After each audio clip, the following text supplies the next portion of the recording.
Assalamu alaikum, guys. Welcome to the next phase. This is a podcast, a brand new podcast, brand new podcast by myself, Faze Choudhry. I am a person who is on YouTube. I don't know if I want to call myself a YouTuber, but I've been on YouTube for about 6-7 months, alhamdulillah. And I run a business called Izaha, which we'll talk about in a second. And this podcast, I'm sure a lot of you have come over to the podcast because of me pushing this out on my YouTube. But yeah, so this is the first ever episode of the podcast, and what it is a station / episodic kind of subscription where I'm going to have weekly episodes. I'm going to have guests on every week, and we're just going to discuss stuff. It's going to be catered mainly towards young guys. However, you know, if you're a young girl watching this or listening to this, you're more than welcome to listen. But yeah, it's going to be kind of stuff about business, stuff about fitness, stuff about health, and just overall kind of inspiration, motivation, and knowledge-based stuff. So inshallah, you guys can benefit while you're on your journey. So if you're traveling to work right now, hey, it's me, Faisal. Enjoy that drive. If you're traveling to anywhere, you know, podcasts really helped me when it came to just I wanted to stop listening to other things, and I wanted to start listening to stuff that would benefit me. So I found podcasts, and I'd listen to business podcasts and stuff that would help me. So on my way to work or on my way to an event, I'm like listening to a podcast about public speaking and all this kind of stuff. So it really did benefit me. So this is called the next phase. Phase because, well, it's a play on words because of my name. I know it's clever. I don't know what else to say about that. So without any further ado, to this week's podcast is with my brother Omar Choudhry. He is a businessman, he's an entrepreneur, he's a designer, and what we talk about in this episode is his journey in business, how he's come where he's come, and a lot of stuff that you guys would have never heard of before. A lot of exclusive stuff, things about kind of when things were bad for him, his first business, why it failed, whether he wants to whether he went to university or not, whether he promotes whether he likes the idea of university or not, how to get through struggles, whether having it all is worth it. We talk about how he, at the age of 21, he got himself a Porsche, but things went downhill from there. So we discussed all this. It's a really interesting podcast. It's about an hour long. I hope you guys enjoy it, inshallah. And just before we crack on with that, just want to quickly mention the sponsors. I say sponsors, but because this is the first ever podcast, we do only have the one sponsor, and it is my company, Izaha. So izaha.com is where you can buy Arabic style hats, Arabic style t-shirts. So it's all Arabic inspired. It's got Arabic writing on it, but it's London streetwear. It's streetwear designed in London by Omar, actually, a lot of it. It's a company that I started about 2 years ago. Everything can be seen on izaha.com, izaha.com. If you're interested in sponsoring this podcast, hit me up at inquiries@faisalchoudhry.com. That's inquiries@faisalchoudhry.com. All the information is on my Instagram or my YouTube. You can find it anywhere. And this is the first episode. Let's get into it.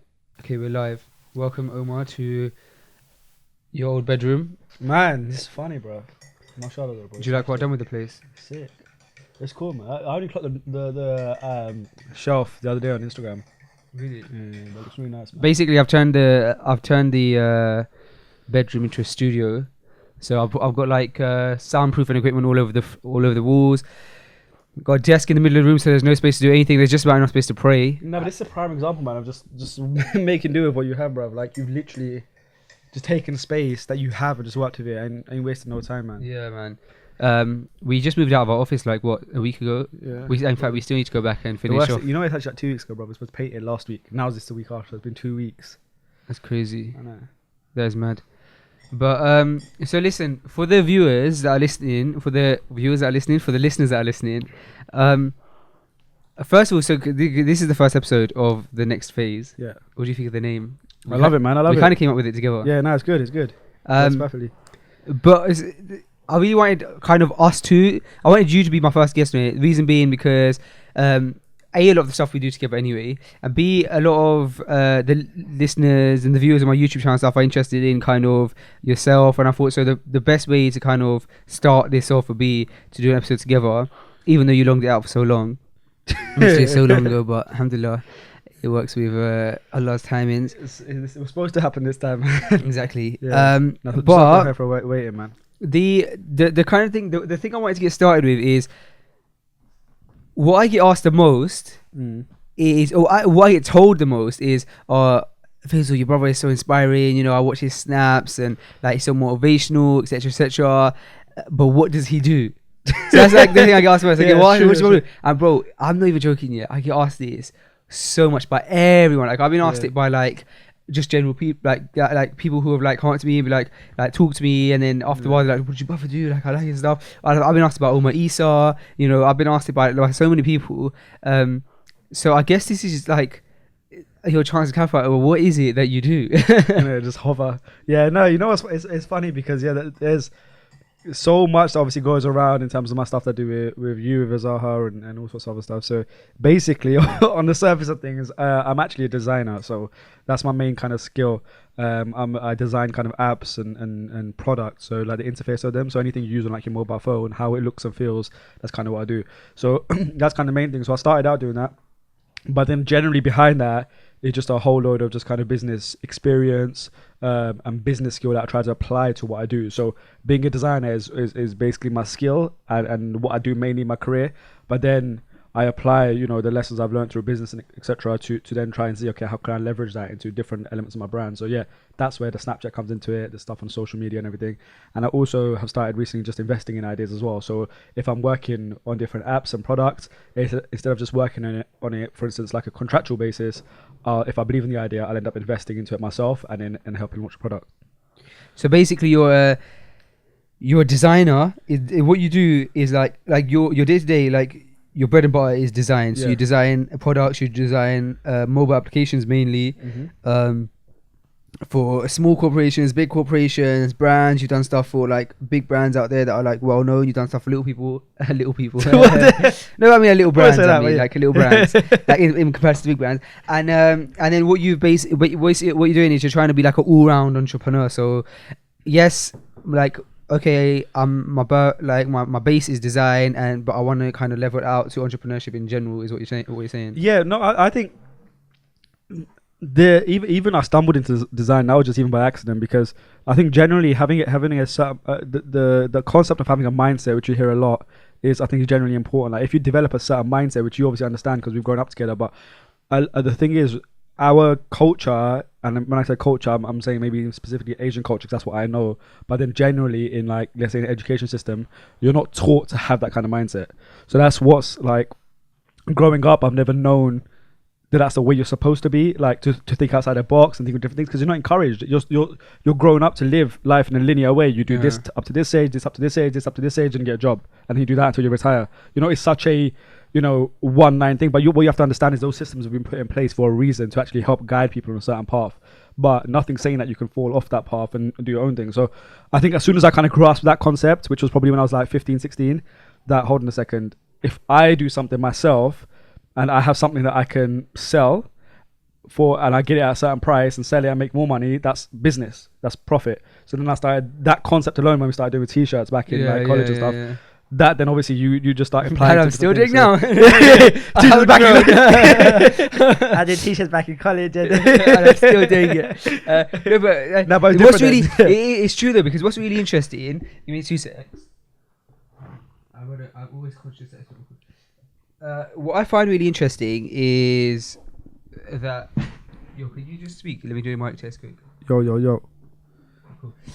What I find really interesting is that even when people do ask me what you do, even though I know you're a designer, like I don't see you as a designer. I see you as a businessman. Like design is like you said, design is your skill, but it's not what you do. You know what I'm saying? You can do work. You could be working for a week, but you ain't done no design. Do you know what I mean? It's true, but that's why I think the mindset comes into it, and that's what I think so much of what I try to promote on like my social media is about that you have to focus on building yourself as a person, right? Yeah. Because a lot of times, for instance, like let's say you go to university, right? And you get an education in something specific, like a degree. Your a master in that specific field. Let's say psychology, for instance. That's what you've studied in. So you know the theories and information based around that. Now, what my point is that you can actually live your life to actually be broad-minded in other aspects as well. So when it comes to business is not just commerce. It's not just being able to buy and sell something. Yes, that's the ultimate thing, is to create revenue, make profit, etc. But it's now in this day and age with social media and so many things around us in terms of resources, it's like an all-rounded type of thing. It's like you have to, it's your mindset, it's the way you think, it's the way you behave, it's your morals, it's your etiquette, it's the way you conduct with people, it's how you help the community. All these things build into being a businessman to an extent, because you have to take all these things into consideration. Then what you do is you take what you know and you apply those mechanisms to it. So for instance, let's say you studied criminology, you, instead of maybe getting a job in criminology, you might, if you like your business acumen, might say, okay, hold on a second, I've got this knowledge, how can I now apply this to actually maybe make a business out of it? So maybe, help tutor other people, that's kind of example. So I think it's more mindset they have to develop, and I've tried to work on that as much as possible, because then I know whatever skill I have, at least I can apply that mindset to that skill. What do you think of university in general? Like, because you didn't go to you went to university for about 6 months, and then you dropped out. And I went to university fully, and I suppose like that's because we were brought up together, obviously, and then we even went into business together. This was all before uni and stuff. And then I think the moment like we split up in terms of like the different avenues our lives took was that I went to uni and you kind of stayed on the business, and now that that's all happened and done, and now like everything's back to kind of we're both based in London again.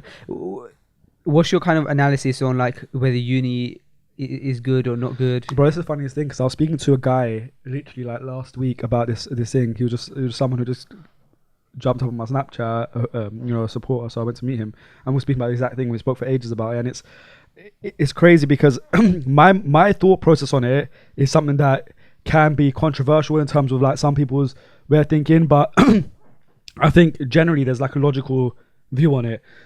Sorry. So my view is, honestly, I think yes, I don't think education or university is bad. I don't think it's something that you shouldn't do, but I think it works for specific people in specific circumstances with their specific goals, right? So, but generally how I see education is, think about it like this. Like if you just think of like a tree with just leaves on it, right?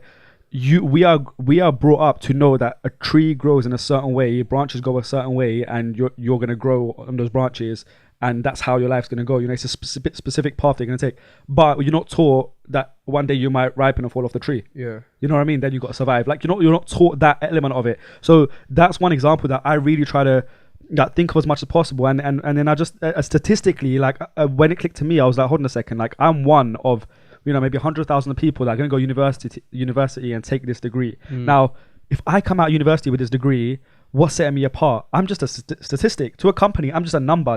I have no value. Right. So how do I create that value? How do I do something that, and then how do I take it to another level and not be employed by the company, but own that company? So that's what I was trying to. That's what really got my mind ticking and stuff. And especially when I went to university, when I was there, and I only went part time after I took a gap year. I went part time to study business, and they asked me to do an assignment or something, and they gave me a book, and the book itself was written in like 1999, and the theory was like Henry Ford theory, which I understand is an important theory in business.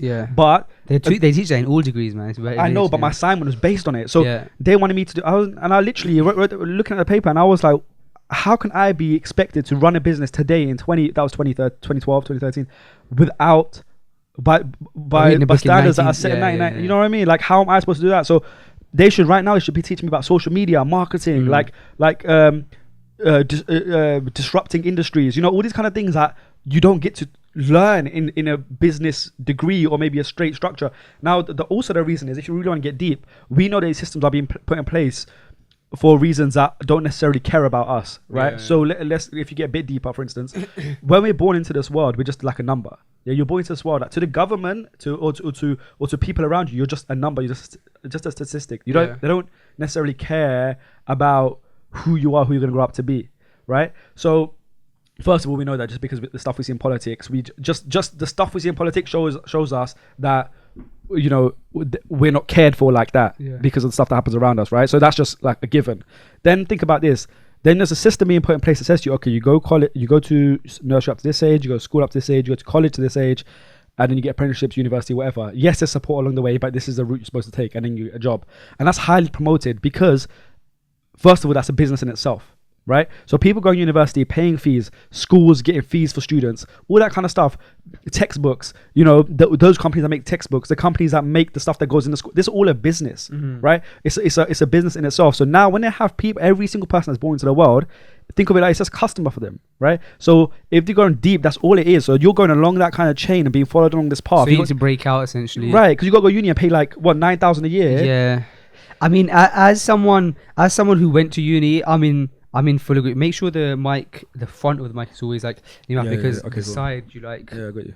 But as someone who went to university, I'm in full agreement with you, and it is a controversial stance to say, but it's very subjective. So like, what we might say, other people might disagree. But I personally think that if you want to have a career which requires a degree, like being a teacher, like being a dentist, a doctor, you know, a dietitian, these kind of things require degrees. Oh yeah. So fine, go get your degree. But in general, having taken a degree and wanting to be in business, it's like this. For me, you spent the 3 years that I spent at uni, you spent building your business. So in those 3 years while I'm at uni, chilling, doing my work, etc., not building much. You're putting in work, struggling like more than I've seen anybody struggle. I'm putting work, so that 3 years later, because it does take a long time to build a business. No one can build a business in a day. It just doesn't work like that. But people, obviously, because we're now on social media, people might think that, oh, look, Omar has just always been successful. But no one's seen like the work that you've had to put in the past and the hard times you've had to go through. So I feel like the 3 years that you put in at uni will, in my opinion, more beneficial than the 3 years I put in at uni. I'm not saying that's for everyone, but for me, it's relative to everyone's situation. Yeah. So when I left uni, I then started putting. I was at the position that you were in 3 years ago. Do you see what I'm saying? But obviously, it depends on different circumstances. Of course. But that's why. Also, another thing I promote so much is the no excuses thing. There are no excuses for you to do your own thing. Like if you're gonna, even the university thing is great for specific lines, and some people want to go along that route. You know, they want to be doctors, engineers, whatever they want to do, and that's fine because you need those qualifications to get into that. I'm just saying from my point of view, I wasn't set up like that. So for me, it didn't make sense to to get that degree and then be put in a position where my earnings are capped for the rest of my life. My lifestyle is capped. And then I become an employer. Now you got to understand, the world needs employee. The world. Sorry, you used to be an employer. So the world needs employees, right? Yeah, right. If they don't teach us to become employees, the employers won't have anyone to employ. If everyone's taught to run businesses, it's going to be a very, very competitive world. So there has to be a fair kind of, you know, split between the two. So you just have to find what works for you. Yeah, exactly. I think that's the main thing, finding what works for you, because like you say, there are people who, and probably a majority of people who actually prefer to be an employee because of the benefits. Like it's crazy. Like I know people who love that kind of stuff. Like like I was speaking to my wife recently, and she was like, the idea of having a business, like for her, that's like, it makes no sense. Like, because she's basically, her argument, which is a very good argument, is that when you're an employee, you go to work at a certain time, you come home at a certain time, it's set. In those hours you do your work, you get paid at the end of the month, you don't do work when you come home. And that, to be honest, bro, if you get a comfortable income, that is a good life. Yeah, of course, yeah. Of course. However, if you run a business, you're having to work pretty much 7 days a week, 24 hours. Sometimes you have to stay up till 2 o'clock in the morning, 4 o'clock in the morning. Sometimes you don't sleep at all. You know, there's a lot of this kind of stuff. But the benefits, in my opinion, and probably in your opinion, are better in the fact that maybe you get to influence people more. But you know what it is? Here's the thing. Like that split, the way you're explaining it is like an unglamorized approach. Like when you're explaining it like the sleepless nights of it. That's true. But there's one important factor in the middle of it all is doing what you love. Yeah, that's true, it. That's true. When you do what you love, when you're able to wake up every day and do what you love for something you believe in, right? Yeah, then the sleepless nights are worth it, right? You know yourself. You don't care. Like, you don't care how much work you put in. You don't care how far you have to travel to do it. You don't care because you're so in love with what you're doing. And that feeling I get, I can't replace that with a job. You know, that feeling, like, I don't care. You know, the money aside, even if that was something that, you know, wasn't a result at the end of it, the fact that I'm able to get up and do what I love and in my own time, that to me, that's priceless, you know. I think that's something that, like, and I'm sure you can do it with your own jobs as well. There are jobs that do that kind of stuff, but I'm just talking like a majority level. So that kind of stuff's irreplaceable, man. And I think if you're able to find that, like you're saying, those 3 years where everyone went uni and I decided not to, that process was such a, like, the most intense journey I've been through in my entire life. Like, I've never been through such an intense journey of knowledge ever. Now, that's not everyone's path, and that on paper, that path would look like, oh my gosh, like, why'd you have to go through that? Because it was so, like, intense, right? That's the easiest way to explain it in terms of, like, the stuff you deal with. But alhamdulillah, the knowledge I learned from there in the most raw format allowed me to be smarter in terms of what I'm doing now. You know, it becomes embedded in you. Yeah. But I think now my purpose is that now I can help kind of guide that information into people right now. Do you know what I'm saying? Like, but ultimately what I'm trying to say is that you have to experience this thing yourself. You have to experience the hard times. You have to experience almost feeling suffocated to want to breathe. There's definitely times where you almost feel like close to depressed. Like, it's bro, there's that's actually a kind of good thing that I want to kind of go into is, like, you advocate hard work a lot. I advocate hard work a lot. I think, and you're right, like, without hard work, you literally, there's no way. Hard work is essentially what sets you apart from everyone else, because how hard you work, how many hours you're willing to put in, etc., etc. However, I think what you experienced in, like, the last couple years, even though you talk about hard work a lot, and you never mentioned the flip side of it, what you experience is that you can work too hard, and working too hard does have a detrimental effect, because you started working so hard that you were fainting every couple of weeks. You were like just fainting in the middle of a road, fainting on top of a hill, like, you were in the office and you fainted, like, and this was a result of what? Sleepless nights, not having a good diet, not just working too hard. So I think it's important for people in general to know, let's say young people who are, I mean, we're already young, but, like, let's say there's teenagers out there who are going to sixth form now, they're going to university now, they're thinking about what to do with their career, and they're thinking, do you know what? I just need to work. Like, there is a limit, and you do have to keep it healthy. You do have to balance it with your family life and that kind of stuff. So talk a bit about that. Anything is that you have to have a healthy, balanced lifestyle in anything you do. Yes, you can be over passionate about something, and that's something that I did, bro. Like, I would literally, but that's because I think I was so, I'd never experienced that kind of drive in my life before. Like, this when I was like 18, 19, when I was literally like, hold on a second, like, I would literally equate working X amount of hours to a business growing by X amount. So I think, okay, if I work more hours, maybe my business will grow more. But what I understand is that you don't just have to work hard, you have to work smart. Yeah, so stuff that you can get done in 10 hours, the stuff that you're doing in 10 hours, you could actually get done in 5 if you do it in a smart way. Because I was wasting a lot of time sometimes, like, doing stuff that I didn't need to do. So that was like a big aspect for it. So the health is a massive aspect. So yes, definitely, again, you go through these ups and downs, and you learn along the way. That's one of my things, massive lessons that I learned, was that my health took a massive effect. Because remember, I was in the hospital, bro. Like, and like often as well. Do you know, one time you went to the hospital and you were like, bro, I'm getting used to this bed, because they take you to the same bed every time. Yeah, it was crazy. But man. Do you know what? The fainting was a madness. I mean, I haven't experienced that, like, obviously since everything's calmed down. You changed everything so drastically. Like since then you started hitting gym. Before then you weren't. You started hitting gym, and you just started making your own meals, eating healthy, vitamins, fruit. Like, you know, the amount you changed is insane, and that's really affected stuff, right? Yeah, the whole 100%.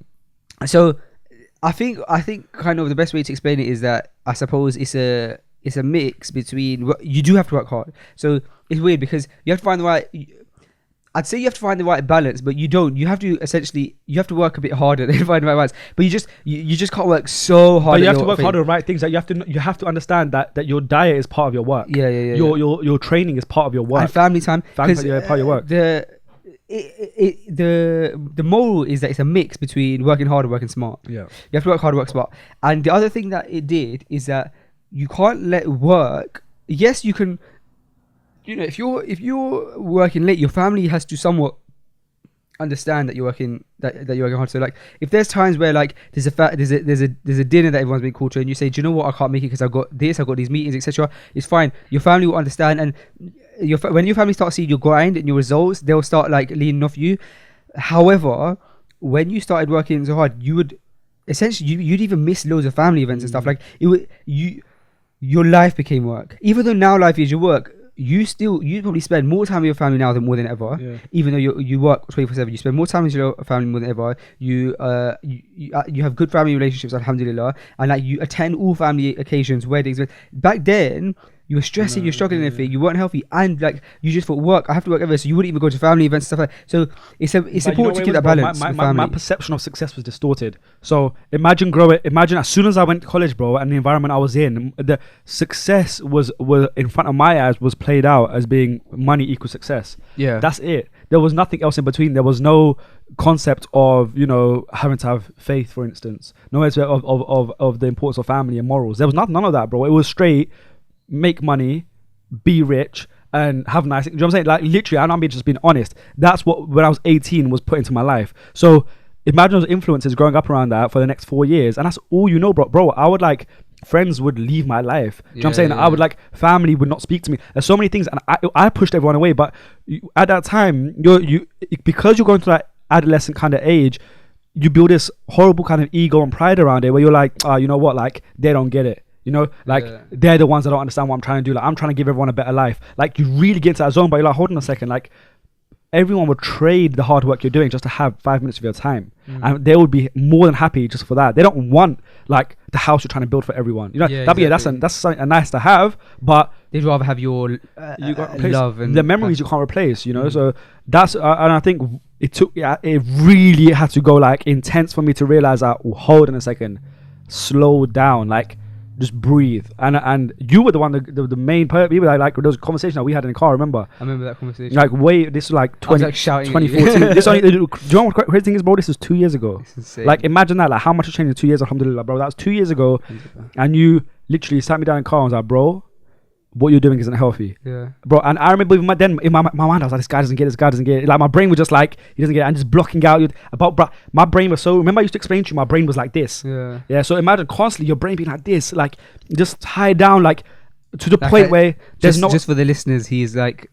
Oh yeah. Sorry, but you just can't. Yeah, I've got on podcast, but you can't even think about anything other than the goal you're trying to get to. And I became so programmed in that way, bro, that you as my brother would say to me, all you said to me, in fact, I'm not gonna get too deep into it, but the only thing you said to me was, bro, at least pray. That was it. You know what I'm saying? You said like start praying Islam, bro, and even that for me was like, oh man, I did every excuse in the world. You don't get it. Dad doesn't get it. You're telling me our dad says this, like dad's worries about you, but you remember it was in the car, Saba's car, and then there was a time where dad thought you was a drug dealer. My dad literally was like, dad pulled me to the side. And he's like, first like, I don't want to pressure on Omar, etc. And we'll go into the parents thing in a second.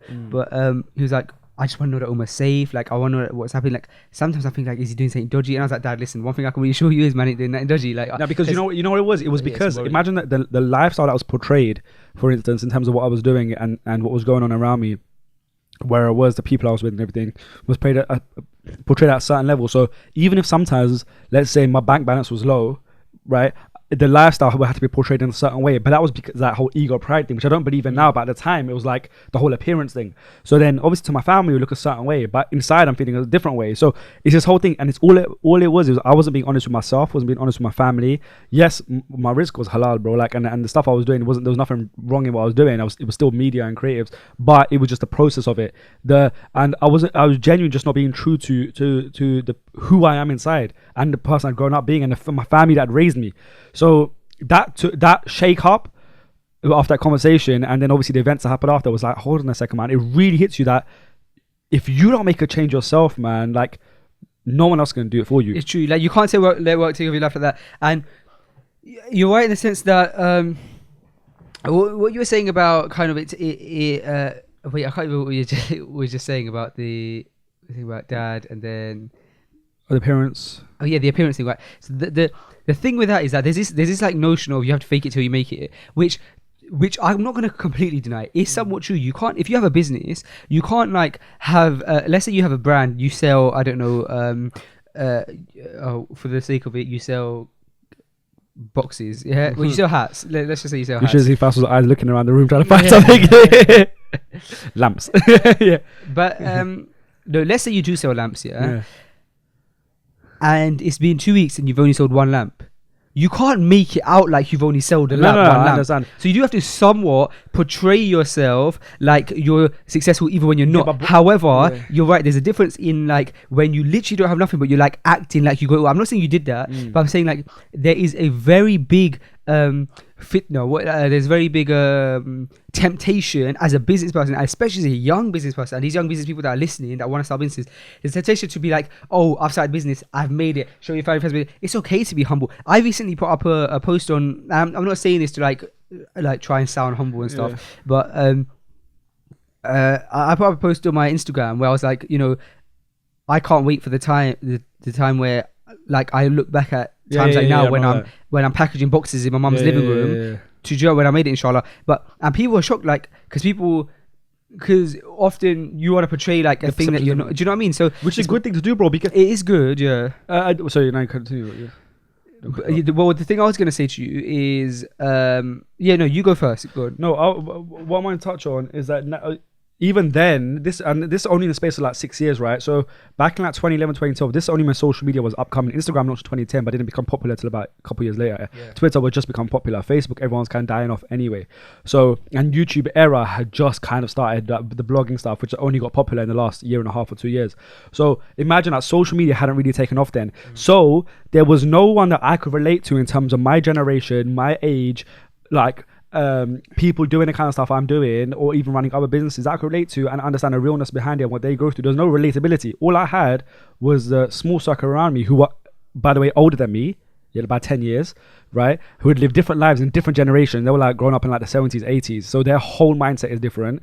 Like their whole business etiquette and the way they're running it stuff is different. Not saying it's wrong, it's just different to the way that our generation is. So imagine me growing up in that. So I was already, my brain was fixed like 10 years ahead in the way of doing things. So imagine the people I was around, I couldn't get that type of advice from them. Or like, how do I deal with that age 18 or 19, in 2010 or 2011? Like they couldn't give me that advice. They could give me from a life experience point of view, but I wouldn't apply it in terms of behavior in business now. So the problem is at that time, your influences around you wouldn't allow you to understand that you can genuinely be real and people will still respect you. It was more like you have to act a certain way for people to respect you. But now you're in an era of documentation, right? Everything is documented. Like there's nothing wrong with being real. In fact, being real gets you more love, more support, and more followers, bro. Like if you say to people, listen, like, bro, the fact is right now this podcast is in your bedroom, bro. You sleep here, your podcast is here, you film here, you shoot your products on a wall right in front of us, like, and this is all within about 250 square foot, so like, bro, this is something to be proud of. This is something that is like part of the grind and hustle, which in these days is promoted.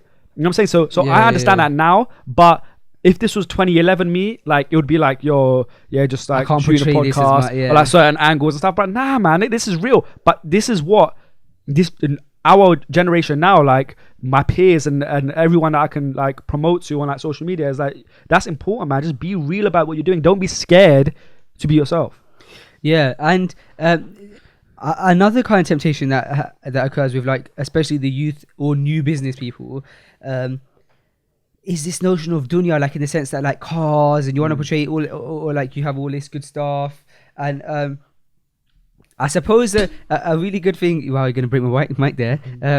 I suppose like a good kind of way of relating that is there was a time where as a young guy you did have it all, but were you happy? No. And exactly. And how old were you when you bought your first car? And what was that first car? So I was 21 and I got Porsche. So that was like, at that time, I was like, oh my gosh, I've made it. When you told us you put up with Porsche, I was like, what? I was saying, I always got a Porsche. Everyone, it was just like, everyone was like, I'm mad over it and stuff. And you tried your best to like, not even social media that. Like you didn't post any and stuff. But here's the thing, like you had a Porsche, you was 21 years old. In anybody else's eyes, you were like the guy who had made it. Like people, like wow, like, look at this young guy. Like he's got his own business. He drives like a brand new supercar that he bought from the showroom. But bro, I'd go through days when I'd have the Porsche, but I wouldn't have petrol to put in the Porsche. That's what I'm saying. Do you know what I'm saying? So now you understand that the extent of like the madness, right? So, and this is like so much going on around you, and that shows you like the corruption of the brain, bro. Like, and that was when I was 21. I'm 24 now. So imagine how much I've tried to change over 3 years. Like the perception, bro, is like, all right, bro, I was sitting in a Porsche, I was dreaming of Ferraris. I'm not joking. I was sitting in a Porsche and look at Lamborghinis, like, man, like imagine Imagine that, bro. Like, and not even uttering the word Alhamdulillah once, bro, because you don't even, my mind wasn't even just channeled in that way at that time. So all these kind of things, bro, and bro, lo and behold, I end up getting written off, bro. Well, I was gonna say that. Well, you started like praying and stuff, and then like Alhamdulillah, by the blessings of Allah, the car got taken away, and you can tell that was a gift from Allah now when you look back at it. And the reason you can tell it's a gift from Allah is because also the way it happened. Like, it's the craziest thing I've ever heard of it in my entire life. Like, okay, here's the thing, yeah. Allah obviously knew this Porsche ain't right for man. Like, it's gassing him up. Like, also it's putting pressure on him financially, etc., etc. And we woke up, and obviously you start you like in that phase you started praying and you start practicing more and stuff like that. And then we woke up one day. We stayed at Nan's house at night. We woke up one day, and we went down. You went downstairs, and it was police by your car. And the police, and you were like, well, actually, I don't even know if so. So why don't you tell us the story? Yeah, no. It's funny thing. I woke up and my nan told me that she heard like a truck type sound, like truck hitting something, crashing something. I was like, all right. That was my car crash, but I didn't know.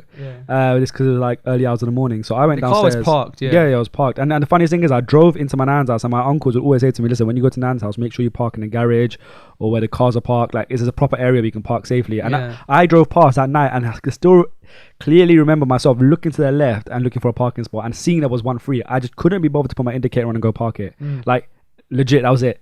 So I just ended up parking it on the left on the road. They parked it, bro, and then I went downstairs. Police there, I was like, hey, what's going on? They said, is this your car? I was like, yeah. And they're like, yeah, someone's done a hit and run. I looked on the other side, and imagine the engine's at the back as well. So the entire back was rammed in, couldn't be driven, everything. I literally was like so up that my heart sank. I was so upset but that's just a natural reaction. You know, but exactly. It's like, it's so you're not gonna at that point be like, oh yeah. But it's so beautiful, the blessings of it, bro, because after it was very quickly that I started realizing, okay, this has happened for a reason. And I think also like I've been able to train my mind that just through circumstances I've been through that, like, yo man, like any negativity in your life, alhamdulillah man, like it's that whatever it, bro, like just I don't want to speak about all of it, but the kind of calamities that have happened just over the last 5 years like are so deep, bro, like that only Allah knows why you went through them, and we overcame them. Do you know what I'm saying? Exactly. So I feel like there obviously so much can happen in your life, bro, but there's not much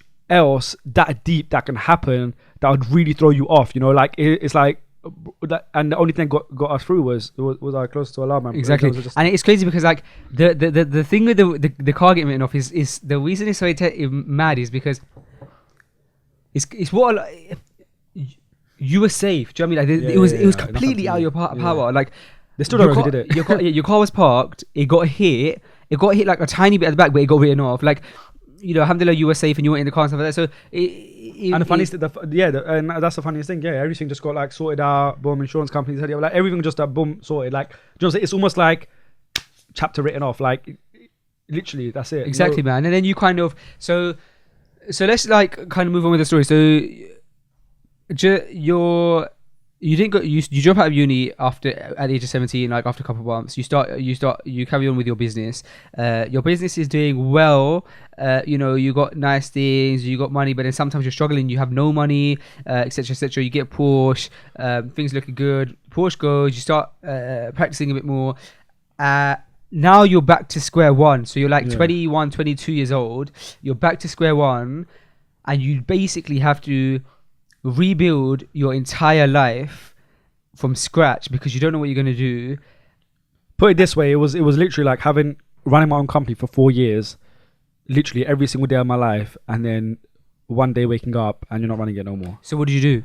Bro, how did you get back? How are you at the point you're at now where alhamdulillah you're able to look after your wife, you're able to look after your family, you're able to provide for your mom, you know what I'm saying? Alhamdulillah, you're in a position back and you're doing what you love and you've never been better. So alhamdulillah, and all praises to Allah. But how did you get to that place from there to there in the space of like a couple of years? Well, I remember that conversation because this was just after my 21st birthday as well, and I remember us all going out we went stakeout, right? Remember everyone went to stakeout. At this point, bro, I'm literally nothing in my bank account, bro. Like I'm not joking. Like, I've just been rinsed dry. It's almost like everything being sucked out of my life. I had no energy. How old were you? Like 21, just after my 21st birthday, 3 years ago. 21st birthday. 21st birthday. And then we went for a meal, and then everyone got me a cake, which I still got a picture of, which says that we love you, Omar, because I was so low at that point. Like I was so down. I got that cake made. Yeah, I remember yeah. because Saba was like, "Oh, let's give me cake," and I was like, "Let's write on it like we love you, Omar, because that's a bit nice." Like, where did we go? Stakeout in Harrow. Yeah. Remember everyone came down. Oh yeah. But you know what it is like that? How low I'd got to at that point in life, and no one had ever seen me that low. Bro, I couldn't sleep at night. Before that, I would have anxiety so much every night. I couldn't sleep properly. I'd have sleepless days, sleepless nights. Coincidence. But I would like so much stuff would go on, man. And I literally couldn't think straight, man. And I was so low to a point where I did not.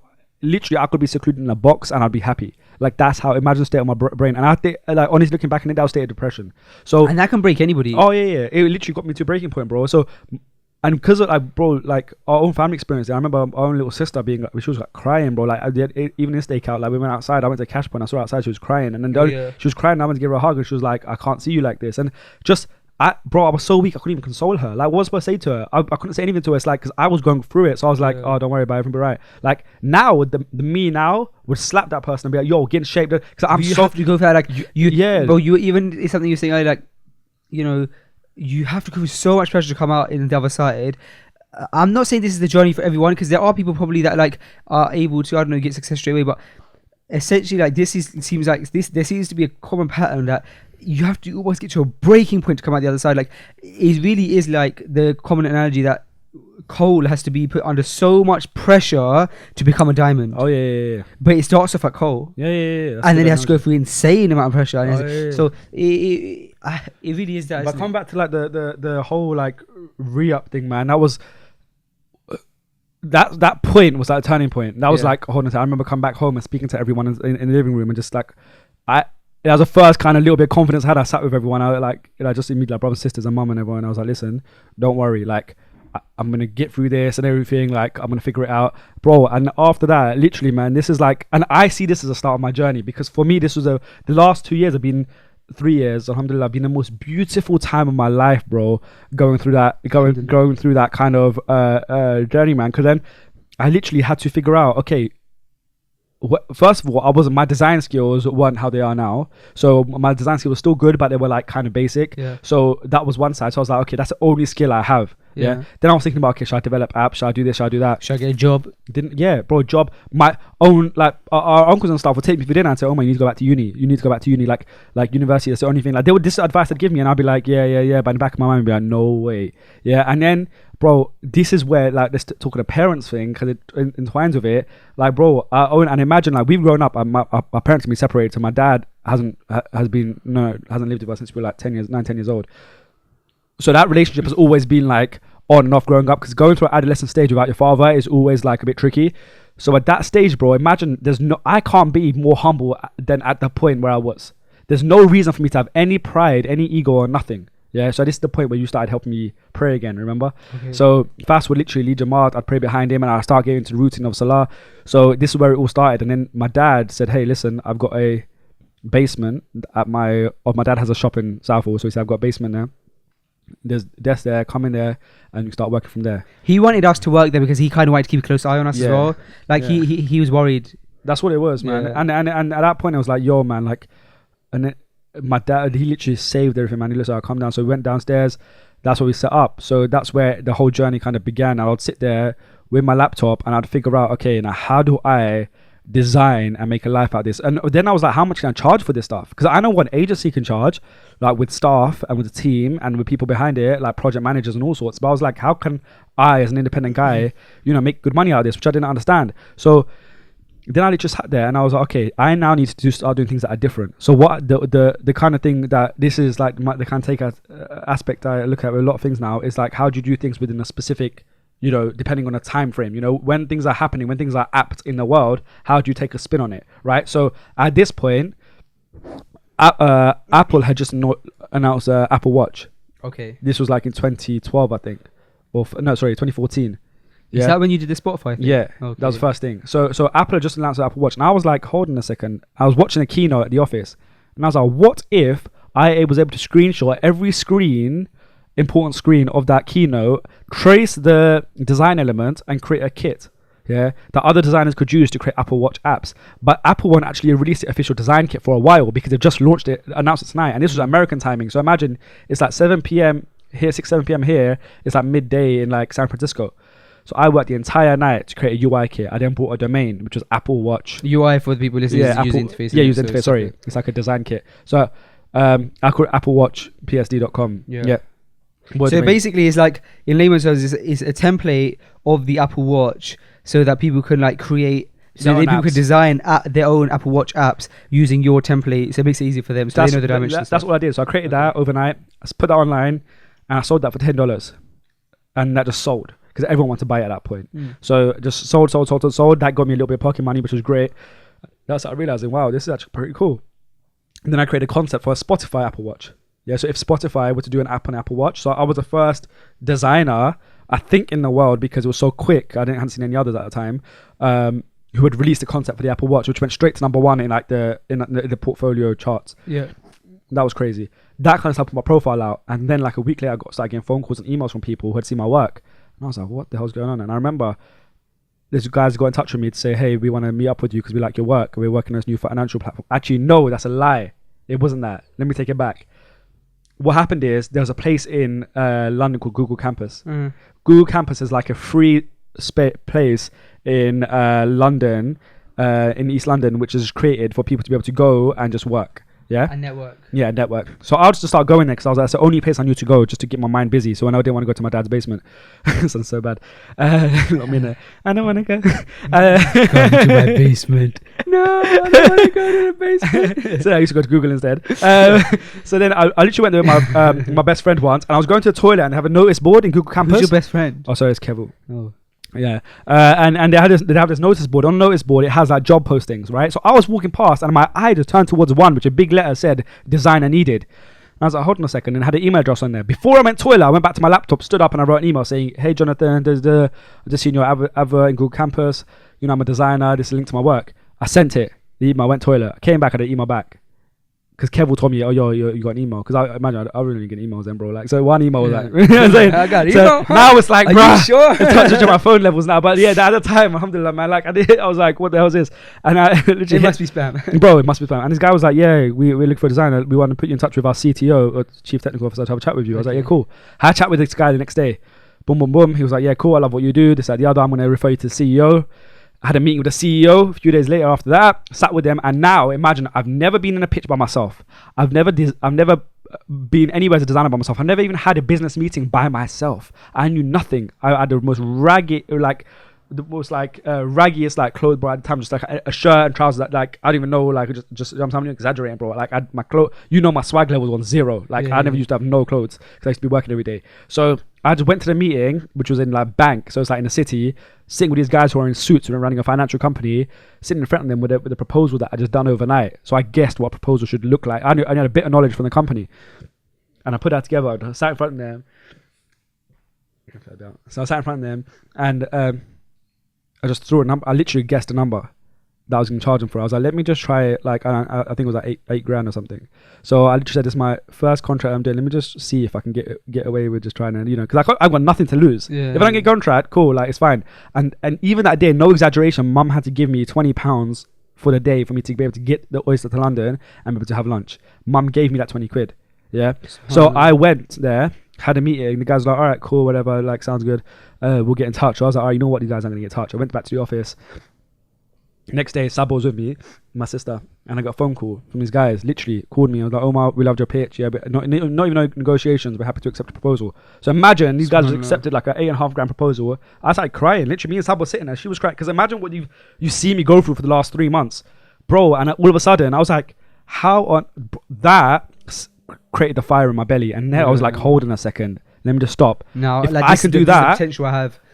Right, so that's when everything, yeah. Man, that's insane, man. It's insane. It's crazy. And then it's mad because it kind of shows a journey. It's a really good journey, and it kind of, I think the listeners can take from that kind of like the fact that it's not a smooth ride, and especially what it looks like online and that kind of stuff. And now you're like really, it kind of shows that you have to be very proactive. You have to constantly email people. You have to bombard people with like emails and you can't just sit there and expect. This is why the whole no excuses now work yourself thing means so much to me, bro. Because like, and I say this with the greatest passion. There's a lot of things that if I say, I'm like, maybe I shouldn't say, or like I don't want to offend anyone. But bro, this is God's honest truth. Yeah, there is no excuse in the world that anybody can give me as to why you cannot achieve your dreams. Not one. There's not a single one, because the stuff that we've seen and gone through and the lows of life, bro, like anything could have happened. Like you could have been at a point of losing your life, bro, and you made something work. Do you know what I'm saying? I mean, like you, I'm just being in general, like in terms of what we've been through. So there's no reason, bro. There's nothing. What, like you got family issues at home? Cool. You got like you've been kicked out of the house? Cool. You've been made redundant from your job? Cool. Like, bro, our lives are luxuries compared to other people, man. You know what I'm saying? So there's no reason why you can't do that. So if anyone speaks to me, even if people Snapchat me and say, "Oh, any excuse," I don't bro. I'm not even being rude. I just can't. I'm like, yo, like, how am I supposed to respond to you guys? Because the reasons you're giving me, I can't justify that being as a reason for you to not have enough determination to do what you want to do. Use your negativity to fuel yourself. Whatever bad's happening in your life, man, turn it around. Be like, you know what? All right, situation's bad at home. I'm gonna go out and make sure I make the situation better, and don't come home until you've done something to make it better. And there's so much opportunity, bro. Living in these cities like London, Manchester, Birmingham, the main cities, bro. If just in the UK alone, you can just get a train down to London if you need to, and meet as many people as you like. It's true. Yeah, man. What you're saying kind of relates back to when I met Hussein about a couple of months, but like almost a year ago now. I bumped into Hussein at where I used to work. He just came to where I worked, and I saw him, and he was like, he had only just won. I think he just won the competition to become to go to space. Hussein, by the way, who we're talking about, is a guy called Hussein Manawa. He's how old is he? Like 24. Yeah, 24. Like he just said he wants to old. meet tomorrow. I didn't even text him back. Oh, is it? Yeah. He's like 24-year-old Muslim guy, young guy, and he did some spoken word poetry about mental health issues. And he entered this big competition. He won the competition, and now he's going to be he's going to space. That was like kind of the thing of the competition. Anyway, which is a really inspirational story. I bumped into him there, and I said, "Oh, yo, I'm Omar's brother," and he's like, "Oh, Omar, love Omar," etc. At the time, I was still working at that place, and he goes, "That kind of, what is it that you're doing and stuff?" And I was like, "Oh, well, I'm trying to run this clothing line and that kind of stuff, and I want to do it properly, but right now I'm here as well." And he goes, "Bro, why aren't you doing it?" And I was like, "Because obviously, like, it's not practical right now, because I also need to like get money from here, and if I was to do clothing line full time, like it would suffer because I need to get paid, etc." And he's like, "Bro, no excuses. And he just wouldn't take any answer other than like, "Bro, no excuses." And I was like, at the time, I was like, "Yeah, but you don't get it." But it's true. Like, it doesn't mean like quit your job right now and start your business. But what it does mean is like, dude, you should be thinking about an exit plan at the very minimum. Yeah, but and the exit plan that you're thinking of shouldn't be a 10-year exit plan. It should be, how can I be out of here in 6 months? How can I be out of here in a year? That's what, if you really want to do what you want to do, like, you have to start thinking, how am I going to leave my current job, my current place, and how am I going to make it work? Yes, you're going to have to struggle. When I left my job, I struggled for the first 3 months. It was like, I wasn't earning money from business, so it was a struggle, and that really is it. And don't be scared. Don't be scared of the struggle, man. Don't let your circumstances, where you come from, your race, your religion, like your background, the people you're around, don't let none of that circumstances affect like what you're able to do or what you allow yourself to do. Like, you can own the biggest company. You can own the biggest company in the world, sitting from where you are. Like, there is no reason why you can't. Like, you got to understand, every single person in the world has the same 24 hours. You just got to use yours wisely. Yes, you can work at the same time, but hustle. Like, one of my best friends, I was with him last night. He's doing a night shift, starts at 10 p.m, working through to 7 a.m. I was sitting there with me an hour before he starts his shift on his laptop talking about coding apps. Bro, like, this is the hunger you got to have. Like, nothing can stop you, man. Like, and you have to be able to get to that level. And if you can't push yourself to that level, no one else will. No one else is going to come along and say, "Hey, like, yo, I'm going to sit here with you and make sure that you work all night." No, like, you've got to do it. You really have to be like, listen, everyone in the world needs to understand that I'm on my own mission here. I will do what I need to do to help everyone. I will do what I need to do to help my community. Like, and I will remain as humble as possible. You have to tell yourself you're going to do all this, but at the same time, proceed with your mission and make sure that you do everything that you need to get there. And you do, bro, do whatever you need to work, of course. Like, everyone needs to live and understand that. Like, everyone's circumstances are different. Some people have kids, some people have, households to run. I get it. But again, personally, I've had all those kind of, other than kids, all those kind of like stresses myself, and still being able to figure a way out. And I'm from a normal suburban household in an Asian Pakistani family, in a single mother household. Do you know what I'm saying? So everything that could be against you has been against me. So Yeah. yeah. So how do you balance like the idea of, because business is essentially it's a couple of things. It's doing what you love, so that you have a happy life. Because if you do what you love and you're loving what you're doing, then like you're going to be happier. And the second thing about business is that obviously no one could deny the financial gain from it. Like if it goes well, you know, there's a lot of financial benefit in it. But then how do you balance that with with like helping people and doing stuff for like for not yourself, without like trying to get any gain from it? Like does everything have to be like, oh, will it benefit me, No or like how do you balance it out so that, because when you're in business and stuff, and when you're constantly thinking about business and work, it's very easy to get sidetracked by dunya, and you just become like, you can become like completely like in love with money and that kind of stuff. So how do you balance that? Bro, you know what it honestly is? I've been around enough with those type of people that think that way, like in a negative way. Yeah. Like people that actually try to find opportunity in everyone and everything. So they'll literally be around you and see something you're doing, but figure out how they can make money out of it. You know, so they'll help you and they'll make you seem as if they're helping you so much, but at the end of it, they actually want something in return. Or they'll just randomly come up and say, oh, yo, can you help me with this now? Because I helped you with that. Like, I've seen enough that I've been on receiving end, and I've been liaising with people who have been doing that. So when you see that and you're just like, hold on a second, this is corrupt, man. You can't have a mindset like that. It made me think that, hold on a second, bro, like, why would I be like that? You know? So that motivates me not to be like that, bro. So if I genuinely, from my heart, man, if I can help someone with something, if there's something that I have access to that can aid someone, it's there. Like, I do not want anything in return. I don't expect anything. I would like, as long as, yes, if I can't, I'll just say no. But if I can, of course I will. Like, but the reason bro, because people, and the reaction I get, like, if I help someone with something, the reaction I get is like, people automatically think, okay, so what's in it for you? Or what can I do for you? Or let me give you this. It's like, no, like, because we're all human, man. Like, everyone needs help at certain stages of their life. I needed help at some points, bro. Like, my dad helped me so much, man. Like, and like, there's so many different things where and people are scared to ask for help because of your pride. You don't want to seem like you need help. Like, there's so many different things as humans that we don't want to do. But I want to be on the other side of that, man. And like, yeah, I might still need help sometimes, bro. There's times when I do need help with certain things that I can't do, man. There's people in this world, like, I've got friends out in America, man. Like, the guys out there, they're so helpful with what I do. And like, you have to be able to offer that to people with no agenda. It's kind of like, if you give, you get as well. Like, you can't be a selfish person, because like, then that's what the world's gonna kind of turn back. Bro, at and you know well. what it is, bro? Like, it's also our belief and our faith verifies that as well, man. You know what I'm like saying? one of the fundamental parts of it is giving like charity and that kind of stuff as well. If I don't get rewarded now, inshallah I'll get rewarded after, man. Like, that's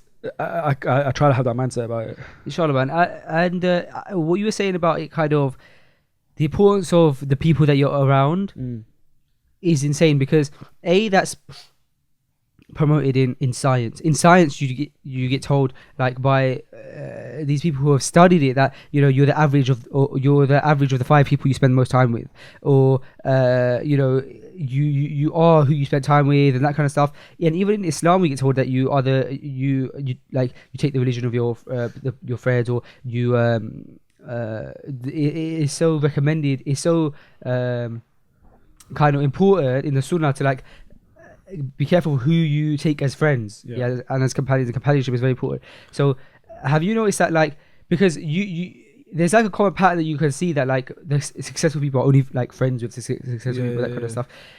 If you're on a certain mindset and there's someone around you that's like has a really negative mindset or tries to bring you down, does that affect your mindset? Yeah, no, it can, but it also depends on the strength of your mindset. Now, if you actually look around me, bro, the actual immediate circle around me hasn't changed since probably I was in college. Like, the same guys: Rishi, Keval, Samir, Hamza. You know, the main kind of guys that I'm around a lot. Yeah, these kind of guys. I just hope I haven't missed out someone major right now. Come on, someone's out there thinking, "Oh man, hold on a second, I actually make myself think now." But nobody listens to this podcast. Yeah, but you know, just like in terms of immediate people, and no matter, if anything, bro, we all grow together. Yeah, that's all that happens. You all end up growing together, and you can help each other through it. But yeah, that does help, man, being around the right people, because even the guys that are doing their own thing, that are around us and our age, bro, I love spending time around them, because you get inspired by them, you learn things, you're able to rub off energies.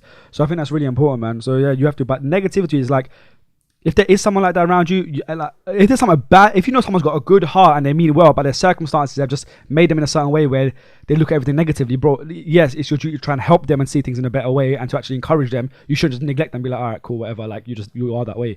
Like, you should also make an effort. But if you know someone genuinely is like poison in terms of like their actions are bad, their morals are bad, their etiquette's bad. Like everything they do is just bad. If you know someone genuinely is like that all the time, then you got to make a decision to be like, all right, this person needs to move out of my life.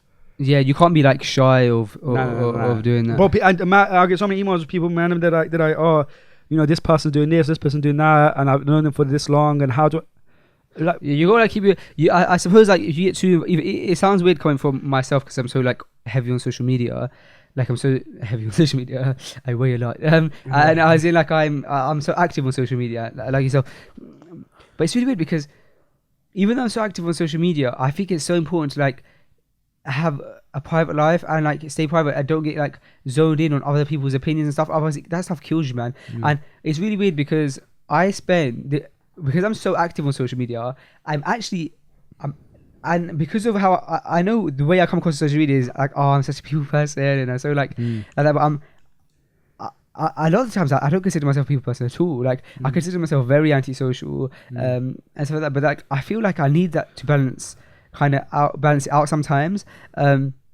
Which is why, like for example, if I let's say I go to an area that's like quite like, I don't know, Asian or Muslim heavy, and someone will like see me that like watches my YouTube stuff, they might get shocked because they'll be like, oh, like on video he's like really like so over like jokey and that kind of stuff, and in real life like he's all serious. Well, my running goes was flamboyant. Word? Flamboyant is like till I do it. Till I don't go uni in it. Yes. Flamboyant. You don't that mean a bit like George Michael in that? Flamboyant just means like yeah, okay, I get it. I get you. That action just explained it. That it means that, you know. But yeah, there's nothing.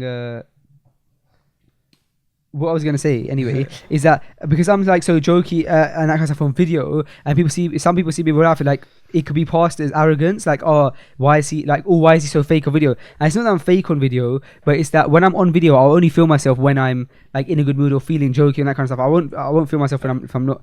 So I suppose what the message I'm trying to kind of get out is your social media life isn't you completely, and I think people need to realize that like you're only putting out on social media what you want people to see on social media, but you do have an extra life as well, and it's important to have a private life as well. I think to be on social media, you have to really think about your intentions, man. First, I think that's important because that will affect how you portray yourself and how you interact with people, man. Like if your intentions are for the sake of like fame or to like, you know, just make sure, you know, you just whatever, you know, just for whatever like just for maybe more worldly reasons, for instance, you're gonna put yourself in a mindset where the wrong things will attract you and you'll react to the wrong things. Whereas if you understand, okay, cool, like yes, you post out funny things or you post out things that are kind of cool sometimes, fine, but your overall mission is something else, to like maybe serve people or promote your business, or, you know, if it's to do with something that has a logical like end goal, it makes it easier to interact with people and keep yourself grounded. Yeah, no, it's true, man. I think we discussed a lot of business stuff. I think it's probably been really beneficial to people. How's married life? Man, you're newly married. Man, my married life is like, I'm not just saying this because she's gonna be listening or anything, but it's genuinely the best thing ever. I mean that like with all sincerity, man. It genuinely is.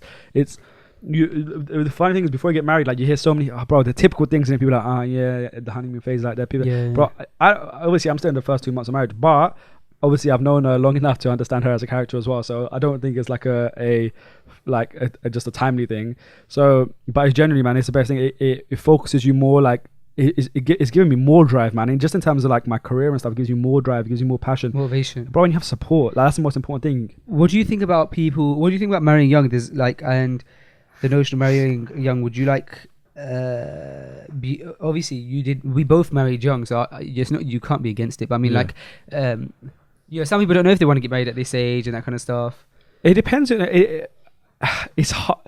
I don't want to promote the wrong things here, but no, I'm completely for marrying young. But I mean like in terms of like knowing the person you're marrying, you know what I mean, like who you're marrying, like even if and that can be done in a very halal way, even through families, you know. But I'm just saying, like, knowing who you're marrying is so important, man. Like the type of person you're marrying, how they are, and just, you know, the most important thing is you have to look at is, you know, one thing that's important to me is if I have raised a family with this person, am I am I going to be proud of my children to grow up learning from her? Yeah. You know what I'm saying? Like, whatever she's been taught growing up, if my children learn that, will I be a proud father? Will I be a proud husband? And those things matter to me, because ultimately it's about the next generation. And that mattered. And then in terms of the age thing, man, that was like, I didn't think about the age thing, to be honest. It just felt right, you know. So I don't know about that. I didn't consciously think of it. I think more than age, it's about knowing if it's about being ready for marriage. So, in the sense that, like, not necessarily, I'm not one of those people that will turn around and say, oh, you have to be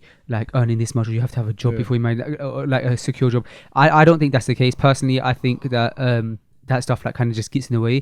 But I think you do have to be ready for marriage, in the sense that you have to be ready as a person. In a sense, you have to I mean, maybe somewhat financial, but I don't think financial. You have to be a mature person. You have to know that you're going to take on responsibility of another person. So you have to start like being more patient and that kind of stuff.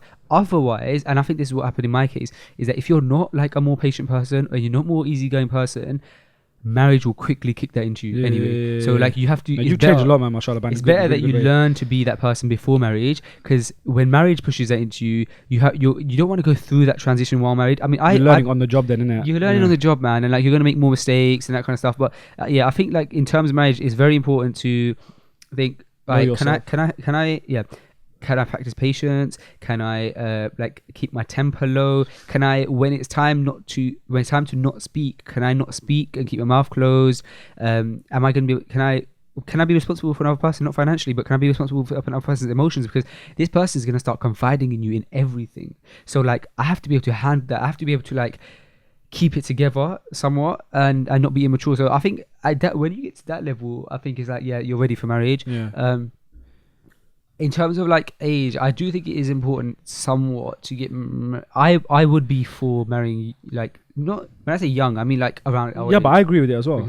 I think you have to know. You have to know yourself, man, and know, because we know people who got married young, but they're still discovering themselves, man. And like they got married like super young in their teens, and they're really discovering themselves. Not that there's anything wrong with getting that young, but they literally don't know a lot of things in terms of their goals, their visions, like, you know, behaviors, and you know your habits and stuff. Like, you transition all the time in your life. Like, I'm going to be different when I'm 28 to when I'm now in 24, and I'm different 24 than I was at 21 and 18. So you're going to go through these transitions, but you have to be comfortable with who you are.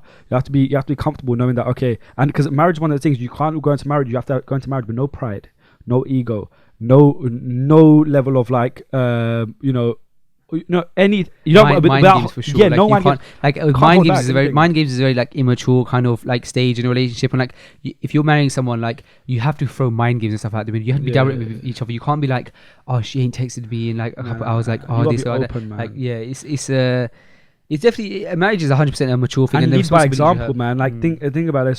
There's so many things that you have to lead by example with. Like if there's something that you believe in and something that you feel should be done a certain way, or a way of handling a situation, sometimes preaching it isn't the best thing, because that's one of the hardest things. Like, imagine when you get married, you two are on the same level. You know what I'm saying? It's not a situation of like, this is how I live my life, I'm gonna make you live your life my way, or the other way around. It doesn't work like that. It's more like, these are the good stuff I've learned growing up, and I'm bringing this into marriage. This stuff you've learned growing up, and you're bringing it into marriage. Now, how do you merge the two? Yes, some things might clash, but then this is where you have communication, and you guide each other. So it's like, okay, you know what? Like, there's so many things in my marriage now, bro, that my wife does, which, bro, I didn't used to do growing up. You know what I'm saying? Like, good things, like habits-wise, that I didn't know of. You know what I'm saying? Because I've been taught differently. Exactly. So when you say it, you're like, but then she doesn't have to like say to me, do this. It's like, she'll do it, and I'll watch it and be like, so then I'll start more in that way, and vice versa. It happens as well. So it's like guidance through love, man, and that's the most important thing, I think. That's definitely important, man. So listen, let's wrap this up. Alhamdulillah, this was the first ever podcast on the next phase. Yeah. And I think there's a couple of things I've learned. I think one thing I've learned is like the majority of this podcast I was like shouting into the mic, but I think being at this volume is actually quite soothing. And also being at this volume is probably fine, because I am speaking into a microphone, so it's gonna I can get a bit passionate and loud as well, so but no, Jazakallah khair for being on this, bro. Love, man. Thanks for having me, man. For sure. I can imagine that you're going to be a regular on this podcast, inshallah, if this podcast kind of turns out how, bro. I was just saying to literally my friends yesterday when I was speaking to them, just seeing your focus, your drive, your growth recently is so beautiful, mashallah, because we've had so many conversations, bro, about like directions in life and what to do and how to go, man. And I was probably always the one, like the more larpava one. Yeah, How do you but say larpava in English? Not caring, kind of. Yeah. Like, or like, no, the burden, kind of. You know, maybe. Oh, okay. Wow. You know. So I'm a burden, huh? Like, yeah, that thing on the edge. Nah, but you tag along. Nah, you know, but you know what? No, but you know what? Like, you would do things, but you'd always in guidance with them. Yeah. You know what I mean? So you'd be like, you wouldn't be able to do things by yourself, or you'd be like, all right, you're constantly like asking reassurance for things all the time. So maybe burden is the right word, but you know what I mean. So I think now, bro, it's great for me to like, when I see you, bro, it's like, man, I'll turn up and you've got like this whole setup, and then like you're doing this, you're doing that, and like, bro, initially when you started Izaha, like you didn't even know like how to print an order out or how an invoice worked. You know what I'm saying? Yeah, I mean, and that we set up the invoice, man. But after that, bro, everything like in terms of packaging, you'd ask me, bro, packaging. I didn't know. But you just, and there was conversation when I was literally like, bro, go and figure it out. Yeah, like, I actually remember the exact conversation. Like I was like, bro, like I don't know like how to package my stuff like this and all this kind of stuff. And you were like, bro, you need to get online, do your research, find out what other people do, find out what works, find out like prices from postal places, like how much they charge for how much, and then like figure it out. Like no one has the answer. But you've built that mindset now, bro. But where you've learned that way, because sometimes you need that kind of tough love to make you realize that you have to get the answers yourself. Now you figured out yourself, like what microphone to use, how to set up the podcast, you know, how to ship your orders. When you have like the careers who come here at a certain time every day, they're on lock, bro. Like I said, you got everything, mashallah, on point in a system, and you'll still be able to head the whole thing. So, bro, that's beautiful, man. So just keep on that journey, man, and keep doing that, bro. Like, so whatever I can do to support and help you grow, man, always, bro, till the end of the time, bro. Oh, Jazakallah khair, man. Love always. Guys, I believe that this podcast, inshallah, this because it's the first podcast, I'm still trying to figure it all out. If you haven't already, check out the YouTube video on my YouTube channel, which kind of explains podcasting and why I've done it. Inshallah, this will be a weekly thing. Inshallah every Friday, but like I said, if there has been a change, that it'll be in the YouTube video. Also check us out on YouTube. So if you type in the next phase on YouTube, we've got a YouTube channel where we also put the video of each podcast. It's not really that interesting, it's just going to be literally us talking and it's going to be filmed, but you see our facial reactions at the same time. Exactly. Drinking coffee. Yeah. And if you're, for example, like sitting at work on your lunch, maybe you want to check it on YouTube and watch it there.